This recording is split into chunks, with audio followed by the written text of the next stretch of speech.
So, I hope you can see this in the low light. Maybe I'll use my Nebo. I got a Nebo. There you go. Is that good there? How about there? Yay. So, what I'm going to do today, something that's long overdue, and I apologize. I apologize because Bandit Nev sent me this sticker long ago, and I don't open my mail a whole lot, so I just noticed this like a couple weeks ago. Anyway, Captain Grandpa Slow Ass is going to put this on his bike now, right there. So let's do this. Alright, so there you go. Now I got Bandit Nev. Thank you very much for the sticker. If I haven't sent you one, just let me know and I'll send you one. I got to reorder. Then I got Polar Bear Challenge 2017. I got Bronco Ride. I got Freedom Rider, Harley Trek, NC Stony. I got Tex Rider, Moose 3971, Speed Freak, Loud Pipes. That's the podcast that Speed Freak does. I think that's what it is, Speed Freak. He's the one that rides a Can-Am. Good guy. Jonathan Marical. Anyway, so there you go. If you want to be on the sticker wall, let me know. Or just send me a sticker. Let me know that you want to send me a sticker and I'll send you my address. Alright. So good morning, folks. Today I'm going to start out a little bit early with my motovlog. Usually I start later, but I'm going to start right in the driveway because I have a sort of rant inspired by Blockhead. If you don't subscribe to Blockhead, please do, because he's good. He's a good motovlogger. And also Cycle Cruiser. He's good too. I like him too. Anyway, here we go. So the topic was something about how millennials are killing Harley-Davidson, and that brought up another thing in my head here that I wanted to complain about. So here's what he says. Young people today they can't afford to buy these expensive motorcycles, especially the ones with the fairings and the hard saddlebags. They can't afford these bikes, and so that's why Harley is dying. And these young people today don't have any money to buy these things, and so that's why motorcycles are no longer a thing. And life is so hard for these young people because the job market is so terrible, and they can't get a job, and they can't leave their homes. They have to live with their parents till they're 30. And I'm sitting here thinking, wait a minute. Well, not long ago, well, I guess it is that long ago, but I remember back in 1993 when I graduated from college. The job market was in the gutter. There were no jobs. My generation, when we graduated from college, we knew that we were screwed. The 80s were definitely over. And there was no job market to speak of. And uncertainty was everywhere. How am I going to afford to buy a house? I can't even afford to buy new sneakers, for Christ's sakes. That's what I was thinking back then. So college tuition, when I started in 1989, I started at a community college because my grades were terrible and I didn't have any money. And I had 2 jobs at the time. And so I applied for a Pell Grant, didn't get it because the tuition at the community college was $650 per semester. And they said I could afford that because I was living at home with my mom. And I wasn't paying rent. Thank God, thank my mom. And I had 2 jobs. And so I had to pay for college myself the first 2 years. And it wasn't easy. I had to work, shit jobs, cleaning toilets and stuff while I went to college. And those first 2 years I was able to pay for. I didn't have a car. I had to ride a bicycle or take the bus or take the train. I was lucky enough to live in an urban area, so I could do that. And then when I went to regular college, the price went up to, I think it was $24,000 a year. That's including room and board. and I worked as a security guard at the college, and I got student loans and a Pell Grant, and I worked as an RA, which is like the boss of a dormitory, just so that I could, afford to go to college. And there were times where I thought I wasn't going to be able to afford it, but thank goodness the school I was at helped me out with financial aid stuff. I couldn't go to a university. The university I wanted to go to, they didn't give enough financially. They only gave me half of what I needed, and that place was $30,000 a year. And I didn't have $30,000 a year. Geez, I could barely afford $650 per semester with the 2 jobs I had. So life was tough, and I had to walk everywhere, and I had menial labor jobs, and it sucked. Then when I graduated from college, actually while I was still in college, I started to realize, I should probably try to do a job where I can study more on the weekends. So I became a security guard. I was a concierge at a big building in Boston called Harbor Towers, Tower 1 and Tower 2. And so I would study.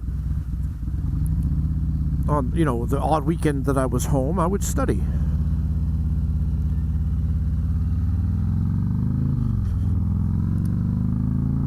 As I worked for $7 an hour.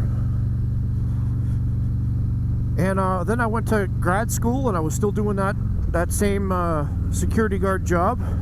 And I got student loans to go to graduate school because there were no jobs, like I said. And I racked up student loan debt. I'm still paying to this day.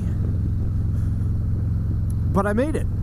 I was able to, I got a job as an ESL teacher, and I was working my ass off at like 3-4 different schools, traveling here, there, and everywhere.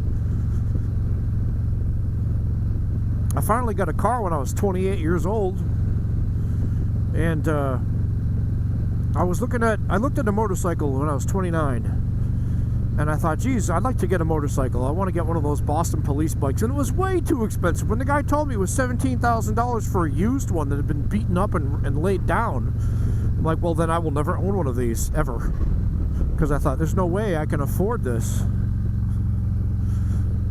So I didn't buy one.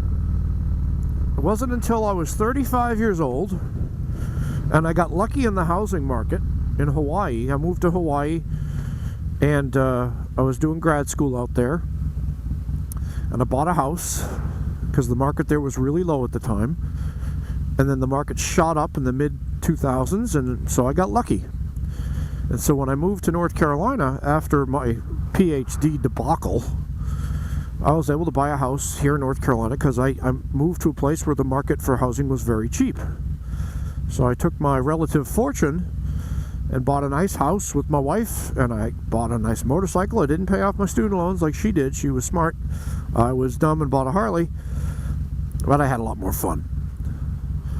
So you see, by the time I was 35, I was riding a Road King, basically. I started off with a Softail, but that didn't last long. And next thing you know, I got a Road King, and I paid $14,000 for the Road King. It was a year old. I think it was a year old. 14 or 16,000, I can't remember. I think it was 16 I paid for that bike. I didn't pay it all at once. I was making payments and stuff. But I was 35, 36 years old at the time. So all through my teens and 20s, I didn't own a motorcycle. I didn't have the money to own one. I didn't own a car. Could barely afford a bus pass. So how is it harder for kids nowadays? I don't understand that. I don't get it. They say, well, young people don't buy these fixed fairing bikes. Well, of course they don't. That's why they're called geezer glides. Because these bikes are for geezers. Older people who like the creature comforts, and they want the radio, and they want the wind protection. They don't want to be badasses. They just want to be comfortable and enjoy the road.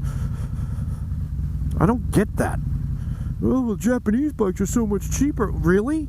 If you get a fixed fairing bike from a Japanese company, it's going to be about the same price as this. You know why? Because that's what the market is.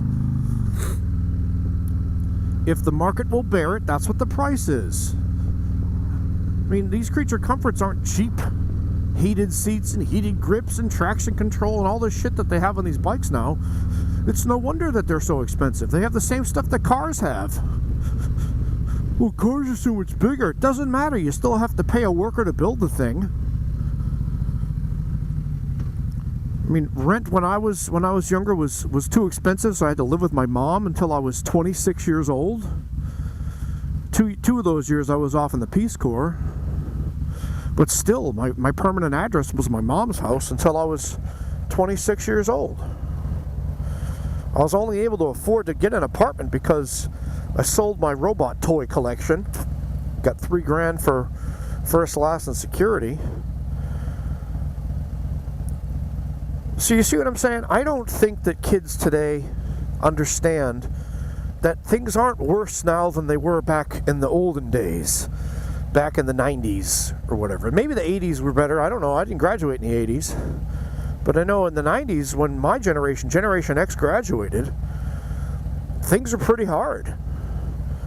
And Harley was doing fine. You know why Harley was doing okay? Because there was a lot more baby boomers. Motorcycles in general did fine because there were a lot more baby boomers.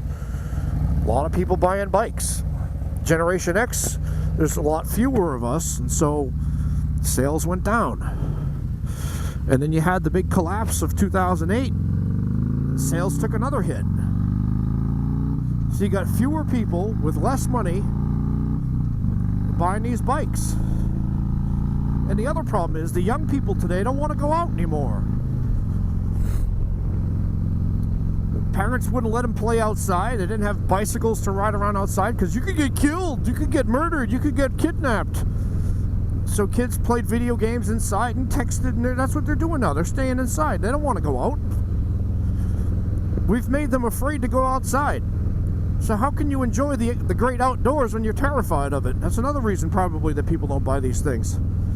So A, things aren't any worse now than they were when I was a kid.